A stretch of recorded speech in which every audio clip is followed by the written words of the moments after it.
হে আল্লাহ, তুমি আমার স্বামীকে সুস্থ রাখো, তার হায়াত বাড়িয়ে দাও। আমাকে তার খেদমতে নিয়োজিত রাখো, আমি যেন শুধু তারই সেবা করতে পারি। আমার সন্তানকে নেক সন্তান বানিয়ে জন্ম দেওয়ার তৌফিক দাও।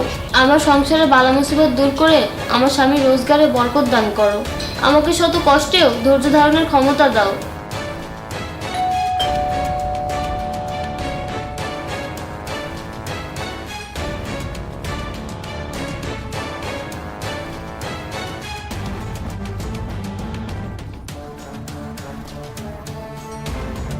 আরে তুহিন, কি ব্যাপার? কি হয়েছে?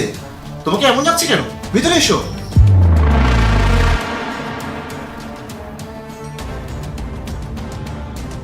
কি হয়েছে বলো। ভাই, আমি খুব বিপদে পড়ে আপনার কাছে এসেছি।